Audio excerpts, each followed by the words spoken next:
All units stand 3. It now appears as though shots are being fired. All officers use caution. It has been confirmed. Suspects are armed and are firing at police. 60 on the air. Northwest Signal 10. Building fire. Headquarters. Northwest Signal Fire Department. 1000 North Broadway. Towards North Park Drive in North Albany. Multiple explosions coming from 661. Unable to get any ambulance, any reach out except for 667. Automatically go to a third alarm. Hey, welcome to another Ask Scanner School session. This is a podcast episode of Scanner School where I answer all of your scanner radio questions. These come in from our Ask page over at scannerschool.com/ask. And we have 4 voicemails this month. So they either came in from our voicemail number at 516-308-2885 or by using the SpeakPipe link over on our Ask page. And all the session notes can be found online at our website at scannerschool.com/session233. So welcome to Scanner School. My name is Phil Lichtenberger, and my amateur radio call sign is W2LIE. And because a lot of us are on a GMRS kick, my license for GMRS is WQXJ920. Now, if you're listening to us on release date, that means that it's the first Tuesday of the month, which means we'll be live tonight on YouTube, Facebook, Instagram, Twitter, and even that TikTok app to answer your questions. So make sure you join us live over there tonight, 8 p.m. Eastern U.S. time, or catch a replay if you've missed it over on YouTube. Again, I love answering your questions, and that's why we do this twice a month. As a reminder, you can submit your questions to us over at 516-308-2885 or by using the links over at scannerschool.com/ask. And if you use either the voice methods of submitting a question, you will be in a running for a free tutoring session. And tutoring sessions are when I sit down with you over Zoom. We do it face-to-face, computer to computer, and I can see, what is on your computer screen and vice versa. We can work through whatever it is that is bothering you and where you need help. And again, our tutoring sessions are booked for an hour, and it's a great way for me to be side by side with you and to give you a hand with your scanner radio. Now, before we get any further in this week's podcast, I want to take a few minutes to thank our Patreon supporters. Now, Patreon is an affordable way for you to support the podcast and our upcoming expansion into YouTube for 2022. So think of Patreon as the PBS model of helping out Scanner School. For a monthly or yearly donation, not only do you help support the podcast, but depending on your donation tier, you will receive certain benefits. The most popular benefit tier being our $5 a month or the $51 a year tier. It's the same tier. We just discount if you can pay us over a year. Now, this tier offers the podcast and YouTube videos early, and also you receive a free Squelchy pack of stickers, several discounts, and access to our monthly live scanner radio roundtable discussion we hold monthly on Zoom. Oh, and by the way, most of the Patreon levels also get a special version of the podcast that does not include the middle advertising break in each episode. Now, find out more about Patreon and our supporting tiers by visiting scannerschool.com/Patreon.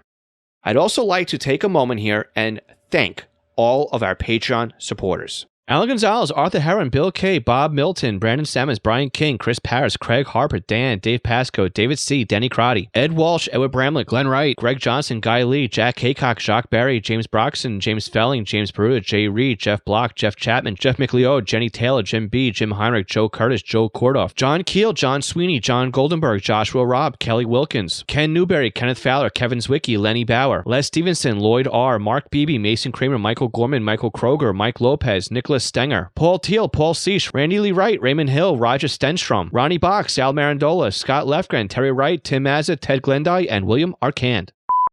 All right, our first question of the month comes in from Dan. Dan, go ahead and take it away. Hello, Phil. This is Dan calling from the Pittsburgh area. And I have a Bearcat BCD 536 HP, and I live right next to the river and a rail line here, and I've tried to put in all the local railroad frequencies and all the maritime frequencies into my scanner, but I still can't seem to pick up any action on the railroad and the river traffic, and was wondering if maybe there was something I'm not doing in order to get that action. Thanks a lot. All right, so Dan and I have been kind of going back and forth a little bit about this problem. This actually came in, I guess, 2 nights ago as I'm recording this one. So this is, I don't know, the most recent question to come in, but it's the first one to kick off the session with. So I don't know how that happened, but hey, top of the list, here we go. So Dan, we have a lot of different types of unknowns here, and let me just run through how I would troubleshoot this, and then we can start going through some of the loose ends that haven't yet been answered and followed up yet with via email back and forth. So we're going to run through a typical checklist here, and that basically starts off with, are your frequencies programmed in correctly, right? Now, again, I know based on our email conversations already that you have your stuff programmed in correctly, but this is a checklist for anybody else who might be having a problem picking up something on their scanner, right? The next we want to look at too is a BCD 536. So we have favorites lists in our scanners. You want to make sure that the favorites list is scanning, right? That it's not set to avoid, that the departments are not set to avoid, and that the frequencies are not set to avoid, right? We want to go in through and make sure, verify that every single favorites list, department, system, and site and frequency is set up to be monitored, right? These are critical things in the scanner. We can set this up and find out rather quickly just by hitting the channel button on the scanner. That should stop the scanner in its tracks of its scanning and just look and just see, is there an avoid anywhere in the screen, or turn the dial, right? Go up and go down the dial until you get to some of the railroad frequencies and verify that you have no avoids on the screen, and that will help you out right there. The next thing, which is usually hidden from view, and again, you and I have gone back and forth, and we've confirmed that you have things set up here correctly, is to go into your profile and make sure that you have the service types enabled for both transportation and railroads. Because if you don't, then you may not hear anything on the rails or marine traffic at all. So you can do that by going into your scanner's settings and then cycling through. And you can only enable and disable anything that's in an active scan list on your scanner, which is why I prefer to do this in Sentinel. So go up there and click on your profile settings, then go to the service types tab, and then turn everything on that you want to turn on. Now, again, I'll tell you a little story I've told before in the past where I was setting up a new scanner. I don't remember if it was a 436 or the 536, but I was trying to set up my utilities. And every time I would unlock the utilities bank and add it to my scan list and then turn everything else off, my scanner would tell me there was nothing to scan, and I couldn't figure out why. And I went through the radio hundreds of times, sideways, upside down, diagonally, and I couldn't figure out why every time I would isolate just my local utilities company that my scanner was telling me nothing to scan. I knew the stuff was in there. I knew it was unlocked. It turns out I didn't have utilities turned on in my service type in the scan list or in the profile. Once I did that, I was fine. But I lost hours on this, and it was definitely a lesson learned. And again, you and I went through this. You have yours enabled. We're good on that one. Checkbox, right? But again, for anybody else who's playing along at home that's having the same issue, again, these are the troubleshooting steps that I would go through. Now, what else do we want to look at here? Well, I know you're in Pennsylvania based off of the list that you gave me, so we want to go to radio reference and look on the railroads for the state and see what we have there. And again, looking through the railroads for the state, we see we have mostly FM or FM narrow transmissions. Very, very few, probably single-digit numbers of NXDN, so I wouldn't even worry about that right now. But if you're still not hearing anything and the rail lines go right past you or pretty close to you, the question becomes, well, what are you listening to? Are you listening to simplex? Are these handheld radios? Are they mobile radios in the cab, right, of the locomotive?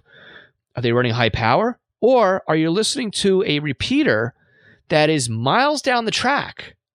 And maybe that's why you can't hear anything, because the repeater might be 20 miles away. Are you sure that you're listening to a local repeater? That's a question that I have for you. Just because the lines run through half a mile, quarter mile, blocks away from you does not mean you'll be able to hear them if what you're trying to receive is 20 miles away. So that's something we need to get to the bottom of, okay? I know that we also asked about an external antenna, and you said you didn't have an antenna because you were in an apartment building. So again, that may be part of it as well. Maybe the antenna you're using is for 800 megahertz and you're trying to monitor VHF with it, and that could be part of the problem. So I also followed up and asked, well, are you listening to this with any other radio? Do you have any other radio in your arsenal, right, in your collection of radios that you have no problems hearing the railroads on? And you said occasionally you can hear rails on another radio.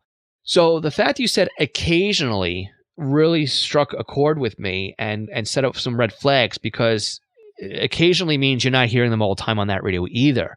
So that leads me to believe that it's not an isolated issue with the BCD 536. Now, again, I could be on the wrong path here, the wrong track, but these are my troubleshooting steps here. So I would say park your other radio that you occasionally hear rail transmissions on, and then run your 536 and run them side by side and see, are you hearing the exact same things on both radios? And do you know you're missing transmissions? How do you know you're missing transmissions? Are you only hearing one side of the conversation? Are you just hearing it that's too quiet and you don't hear anything at all and you're expecting to hear more, right? A lot of rails can be point to point, can be simplex. So you would have to be near the transmitters in order to hear it, or it could be through a repeater. Okay, it could be either way. It also could mean that they're using other frequencies that have yet to be identified in the radio reference database, which means you're going to want to put in the AAR plan, which is the, I think, American Railroad or American something or other railroad plan. It's a standardized plan of like 100 frequencies or 200 frequencies that are standardized. And a lot of times, the lines, they pick frequencies out of this already designated railroad plan, because these are designated blocks of frequencies from the FCC that rails can use. And they're just grabbing these channels and they're assigning them for use on their line or in their geographical area. So I would recommend putting those in as well. Again, we'll put a link to that in the session notes here so you can go right to that AAR page and that wiki over on Radio Reference and see if maybe you start loading those in, maybe you'll hear something as well. It could be, again, I don't know what it is you're trying to listen to. Is it yard? Is it the actual locomotives on the line? Is it the end of train detection system? Is it police or maintenance or something like that? Because again, we have, where I'm at, we only have a commuter line that runs through here. So if you want to listen to the local railroad, the Long Island Railroad, then you're listening, to their 160, 161 megahertz frequencies. But the police, they're all on a trunk system. So you've got to listen to an 800 megahertz trunk system to hear all that stuff where I am here on Long Island. We only have one freight that runs through here, and it usually is on a Sunday night, really early or in the morning or late at night type of deal. And again, you've got to listen to a different set of frequencies for that, and something you wouldn't really think of listening to, but it's for this system out in Brooklyn. So there's a lot of different things. Just because the lines run through your yard doesn't mean that you're going to hear something. Now, marine, that's a whole other can of worms here. That is strictly going to be point to point. You're going to need to be near the boats or along the riverway, which you said you are. But I'm probably about 5 miles from the bay where I'm at, and I can barely hear boats because, again, line of sight, they're at 0 feet above sea level, and my antenna is probably 20 feet up. I can hear the Coast Guard perfectly fine because they're on a 600-foot tower, 300-foot tower, whatever it is, right? They're up there a couple hundred feet, and they're pushing out power. And the reason why they're up high and the reason why they're pushing out a lot of power is because they need to be able to reach out and communicate with vessels that are miles out in the water. Is a reason why they have their antennas up high, so they can hear whoever's coming back to them. Sometimes the Coast Guard needs a relay from another boat in order to relay information to a boater in distress because either the boater can't hear the Coast Guard or the Coast Guard can't hear the boater.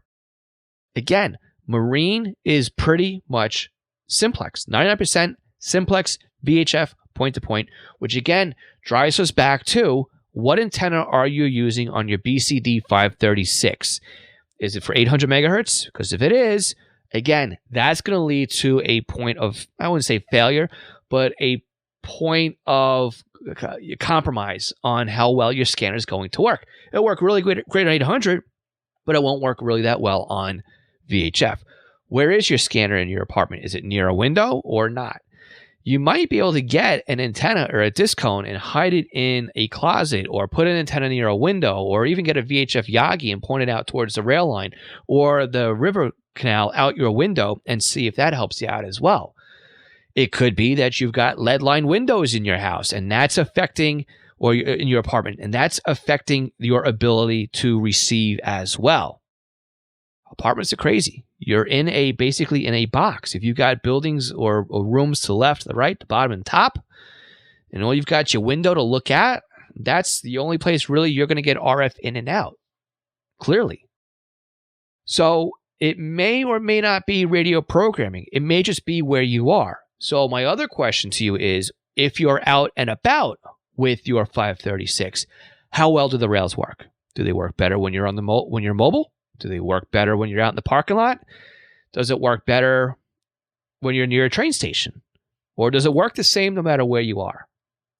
These are my troubleshooting steps when it comes to listening to something that you cannot hear and you expect to hear something. So I'm leaning towards the fact that we're going to run into an issue where we're dealing with a lot of simplex here. We're probably compromised because you're in an apartment. And maybe I'm speculating here, you might not have the best antenna for this setup here. But let's do some side-by-sides. Take both radios you've got. See if they both hear anything.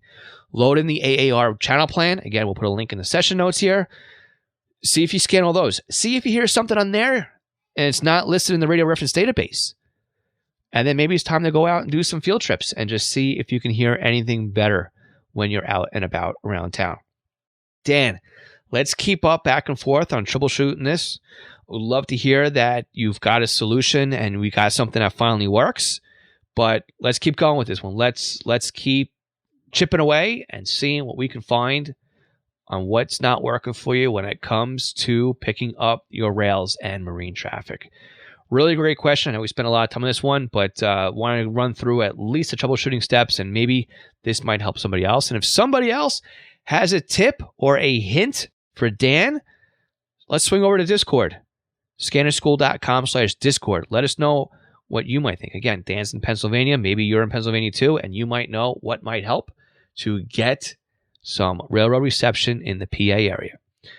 Thanks again, Dan, for your question, and stand by because we'll see at the end who's winning our free tutoring session. All right, let's move on to question number 2. Joe, take it away.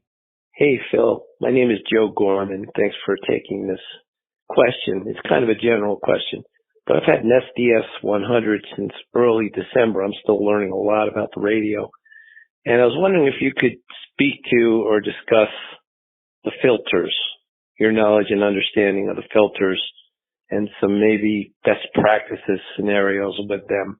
I know it varies to where you are and what your RF floor is like, if you will, based on your location, but any help would be appreciated and interesting. Thank you.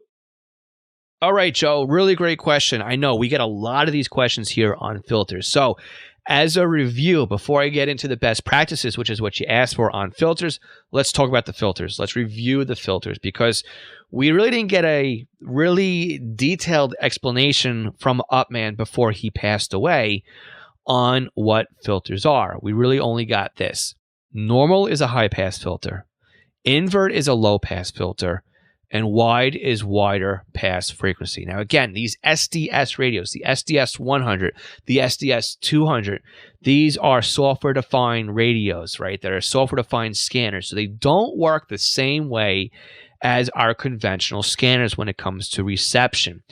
There was somebody who was complaining very early on when the SDS 200 came out, and he says, I am sitting in the parking lot where the transmitter is. I can get out of my car, basically, and walk to the antenna or walk to the tower. I might be embellishing a little bit here, but the point is, he was in the same parking lot as the tower. He couldn't hear anything. Could not hear anything from that tower coming over his scanner. Once the firmware update came in with the filters, and this gentleman changed the filters to invert, whatever it was he set it to. All of a sudden, clear as a bell, boom, the system was coming in.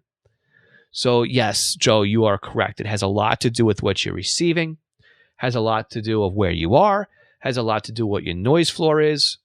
Basically, the filters change the way that the SDR in the scanner filters through the audio coming through, or filters through the IQ coming through, rather, and will help with either overloading or with inversion or whatever, the magic might be there. I probably used two wrong words there, probably not inversion, but you know what I'm saying, right? Just the signal coming in cannot be put back together again, because IQ is different than what we get over standard hardware reception. So we have several different ways and places that we can change our filters, right? We've got it automatic. We've got global. We've got site. We've got department. We've got close call. Well, my first thing for a best practice is do not enable automatic on your filter settings. Why? We don't want to enable automatic on our filter settings because it will completely screw up our scan times. Because what ends up happening is the scanner will go through every single frequency or system department and will try every single combination of filtering for each frequency. Normal, narrow, or inverted, and wide, right? It'll go through each one of those. So the best practice here is to set it to normal, set it to global, set everything to global, and let the scanner do its thing. If you start noticing you're having a problem with a particular site or a particular frequency, that's when we start going in there and we start making changes. Is it a site system? Is it everything on a site? Is it everything in a department? Which again is a group, right? Or is it just a particular frequency? Based on that answer, based on what the problem is, that's the filter we're going to adjust. That's the one we're going to change. And we're going to step through them. If normal doesn't work, or if global's not going to work, find out what the global is. Because if the global's normal, then we know right away we're not going to use normal. We're going to go with inverted. And we're going to try wide. And then we're going to see what happens. Here's the deal. This is a hobby, right? This is not commercial equipment. Commercial equipment will work because you're paying for $8,000 for a radio, right? This is quite a bit of money, right? But it's still consumer-grade equipment. So we do not have the professional quality that there is. And it's no fault to Uniden, right? This is not made for that specification. But that said, again, it's a hobby. It's a hobby, which means that there is some sort of tweaking that's going to be needed on our end, some playtime, some hands-on that's going to be required to make things work right. Think about it. Playing around with the radio, setting your squelch is a setting we have to get right. Optimizing our scan list, setting up an antenna, knowing where to put the radio. If we're going to put an external antenna, the coax, the type of antenna, the mast, the installation, the whole deal, soup to nuts, right? This is all part of making it fun. And I get it. I've said it before. Some people just want to have a plug and play, turn it on, have it work. End of story thing. They just want to listen to the police. They want a device. They want a box that sits on the corner and works.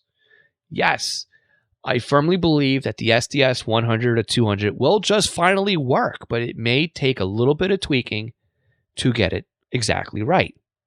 Hopefully 9 times out of 10, out of the box, the filtering will work just fine for you.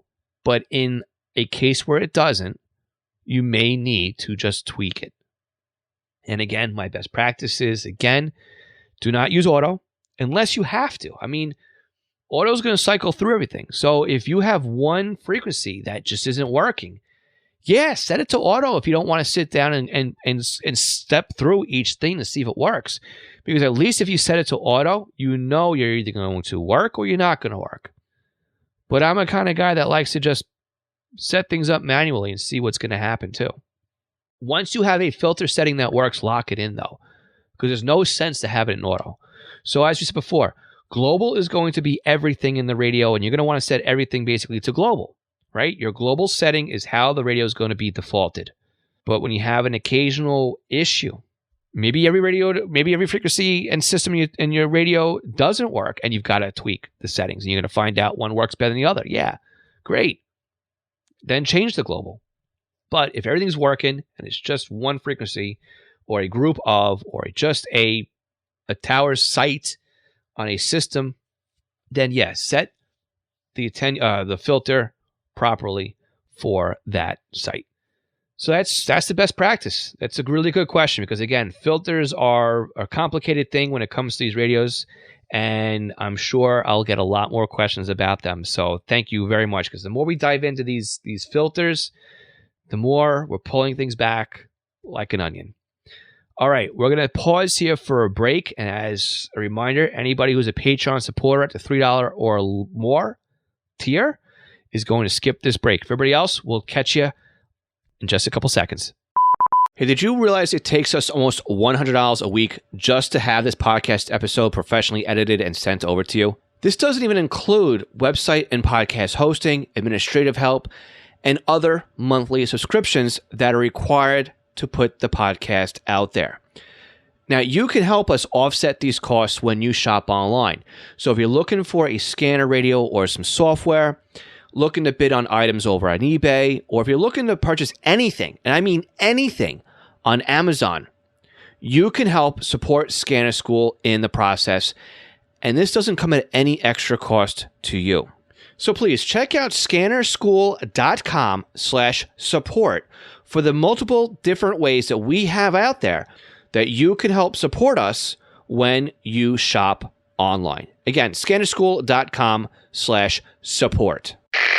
Are you looking to learn more about the scanner radio hobby?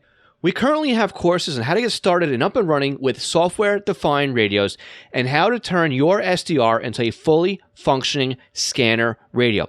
With free software, you can see more and do more with trunking than ever before. And with new courses scheduled for the upcoming months, our offerings will be expanding into both Uniden and Whistler hardware and software.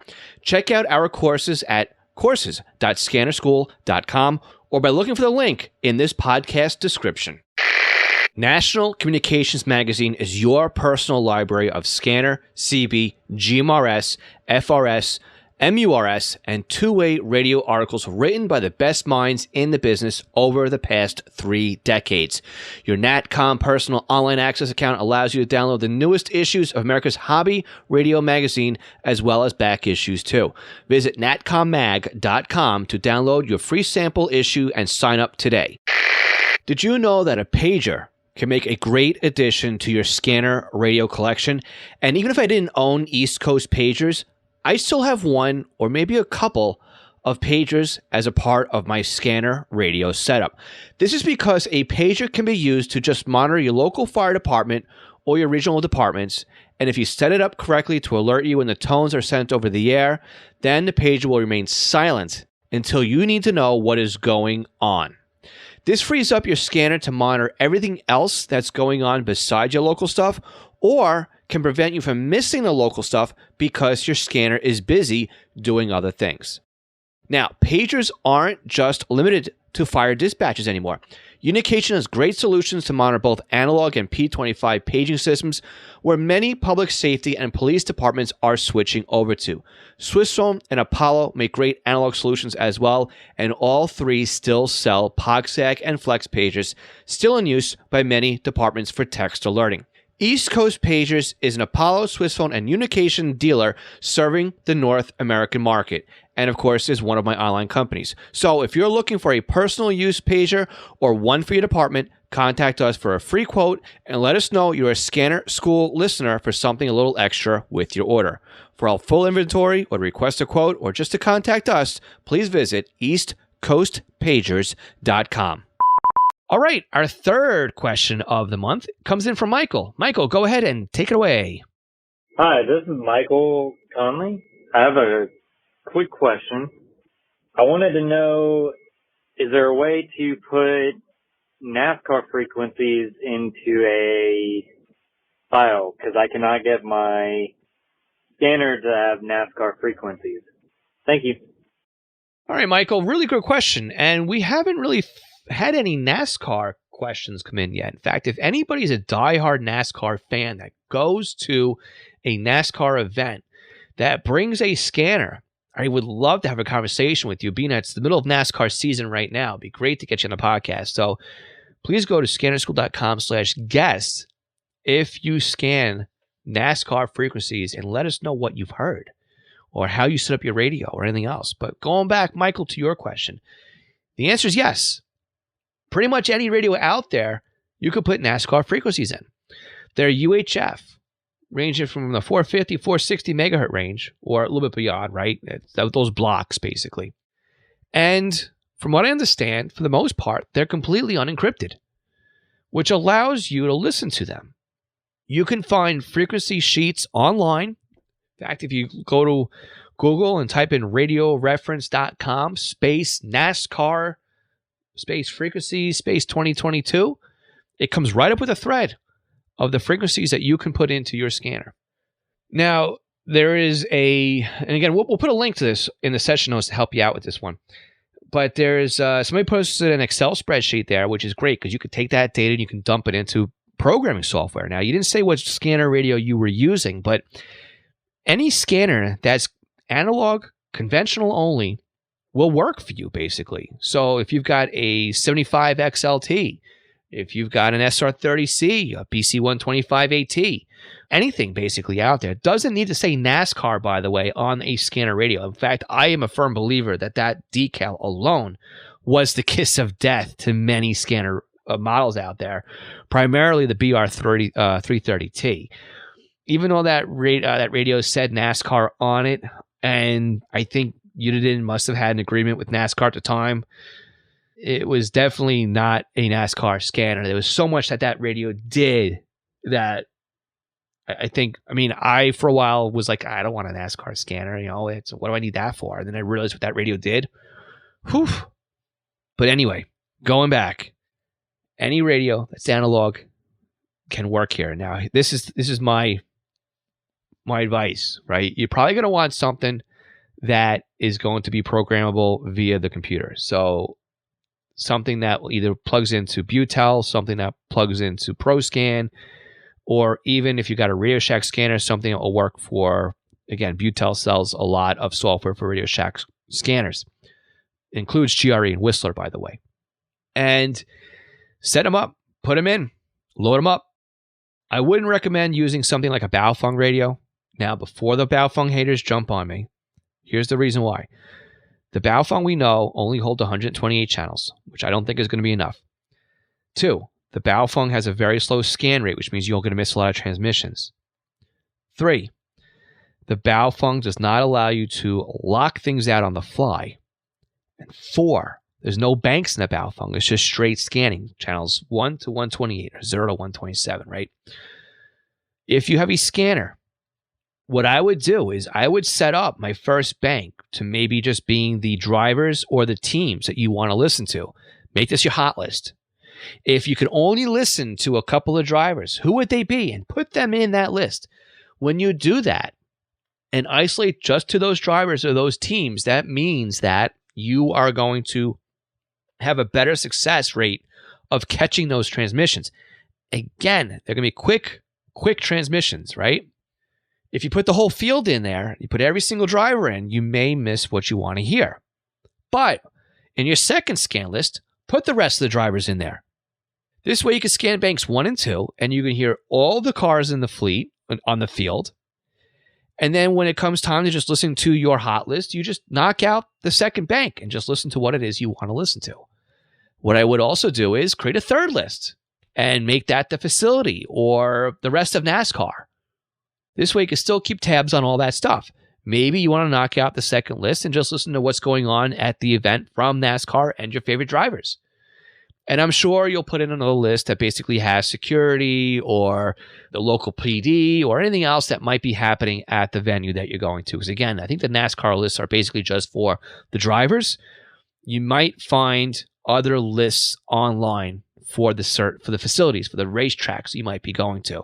I didn't dig deep enough into this rabbit hole or wormhole or whatever to start going through and seeing maybe is there anything for Watkins Glen or Poconos, right? Because those are the two tracks that are closest to me. But it would be interesting. I've only gone to one NASCAR race in my entire life. It was down in Poconos, and it was I wasn't smart enough because I was half my age I am now, probably. Actually, I was more than half my age I am now. Wow. Yeah, I wasn't into scanning. You know, it was kind of at that window when I wasn't into scanning, and I wish I had known to bring my radio at that time and set it up. But hey, hindsight's 2020, and I don't think I'm ever going back to another NASCAR race again. I'd rather watch on TV, to be honest with you, but to each their own. Go to a race, enjoy the race, bring your scanner, put it in close call mode, see what else you can see. Put it into a search range between 450 and 466, 467 maybe. Hear what you hear. Don't forget to scan FRS. Don't forget to scan the business band stuff. We talked about business band stuff a couple podcast episodes ago. You'll probably hear some radio chatter on those frequencies as well. But again, enjoy the race. Bring your radio. The link will be in the session notes for the link and radio reference.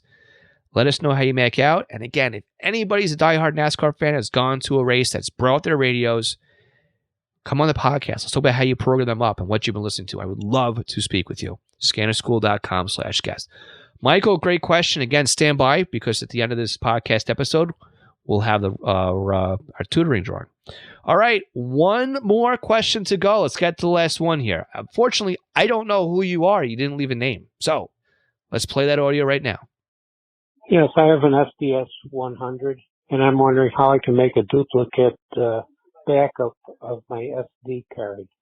If you could leave that information for me. Thank you. All right, so cloning the SD card is rather simple to do. In fact, is a straightforward way to do it. We're going to tell you the easiest way to do it. There's a couple different ways here you can skin a cat, but this is my preferred way of doing it because it gives you the least chance of botching the process, so to speak. So what you're going to do is you've got two options here. You can either put the new SD card in your radio, which I don't recommend doing because the micro SD card, if it's like the 436 or, you know, if it's, you know, behind one of those trapdoor type of deals, they're a real pain in the neck to get into, right? So if you have micro SD cards laying around, you want to do a couple of them, invest in one of those little USB micro SD card reader writer thumb drive things, right? That you just slide the card into and it allows you to read that card over USB. Use one of those. Now, plug it into the computer. And again, if you're using the scanner for this, put the scanner into mass storage device. Launch Sentinel. There's a button in there that's going to be to clear user data. Go ahead and press that button. What that does is it formats or it sends the UDIN, it's not really an image, file structure. Let's put it that way. It sends the UDIN file structure to the SD card. Once that file structure is there, then you can then select that card and then write to scanner. Even though you're not writing to scanner, you can write to scanner and dump your profile onto that micro SD card. You can then, once it's done, you could take that SD card out, unmount it, eject it, whatever it is, put another one in. Rinse, wash, repeat. Create profile or create user data or upload user data, whatever it's called, and then write the profile to the SD card. As long as you have that done, you can drag data off of an SD card and drop it onto a new one. So what I normally do on my computer here is I can create basically an SD card backup folder and drag everything over and then drag everything back if I wanted to. It's not really the method I prefer to do. I prefer strictly just to do a read and write out of Sentinel. It leaves the least margin for error. But if you have stuff on your micro SD cards you want to keep, like maybe you've got audio files and stuff like that, then yeah, you're going to want to, and you can drag all that stuff off the original SD card, save it to your computer's hard drive, and then drop it back into the same folder on your new SD card, if that's what you want to do. But yeah, you don't really need to have the scanner hooked up to your computer. So say, for example, you've got a 536 or you've got an SDS 200 that's mounted in the vehicle and you don't want to bring it in and out of the house to keep writing into it, right? You could eject out that micro SD card, put it into a USB card reader, put that into the computer, right to scanner as if the scanner was connected to the computer, because again, it's going to see that micro SD card is mounted like a drive. And then you could write to it. Again, you could take the second card and the third card, a fourth card, and a fifth card, and do the exact same thing. And that effectively, that would be cloning the drive. So we've done this before with some customers of mine, because I had somebody that had I think it was a 536, and he turned the car off and he would turn it back on again, and because it didn't write to the card, it would corrupt the card, and we would just eject the card out from the radio. He'd drop his new card in there, turn the radio back on, he'd be off to the races again. He would take that card back into his house, plug it in the computer, rewrite the card with his profile, and then put it right back into the folder he has in his vehicle's glove box, so that he can have a backup copy or a couple backup copies of his micro SD cards, and it worked really well for him. So that's the long, short, the quick, and the dirty on how to clone. I'm going to air quote here clone, because we're not really cloning them. We're just making duplicate copies of the same card by using Sentinel. Great question. Very simple process to do, and let me know if you have any other questions. All right, so before we get into this month's tutoring winner, I want to remind you guys, if you do want tutoring, please go to scannerschool.com/tutoring. You can book me for an hour, and again, we go over Zoom on anything that you need help with a scanner radio, and allows me to do some screen sharing and to guide you through whatever it is that you need some help with. We can do scanners, software-defined radios. You can just bounce ideas off of me.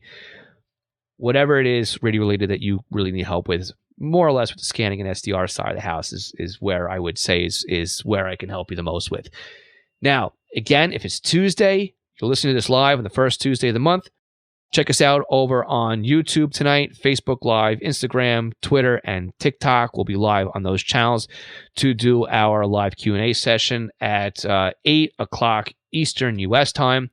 You can get your replay over on YouTube if you've missed it. Or, again, if it's any of the time, set a reminder, because we're going to do this every single Tuesday. We've been doing it for a long time. And if you're a Patreon supporter at the $5 level or higher, you could join us for our extra credit roundtable discussion, which happens right after our live Q&A session, which is a great time that we talk radios. We talk a whole bunch of stuff, not just radios, but it's a good time. It does last for about an hour, hour and a half, maybe 2 hours. On some odd occasions, it will go that long. But we do have a good time with our roundtable discussion. And again, that's held immediately after our live Q&A sessions, and that is just for our $5 or higher Patreon supporters. Okay, so let's get into this month's winner. So in my browser right now, I've got a Google page open right now for their Google random number generator. And we've got 4 contestants this month, 4 questions that came in. Again, if you want to be part of this little, I don't want to say, let's call it a giveaway, right? Remember, 516-308-2885, or go to scannerschool.com/ask and click on the speak pipe links. That's your 2 ways to enter for this free tutoring session. So I've got my random number generator up. 1, 2, 3, 4 will be in the order of the questions that came in. And let's go. I'm going to hit the mouse 5 times to refresh the random number generator. So here we go. 1, 2, 3, 4, and 5.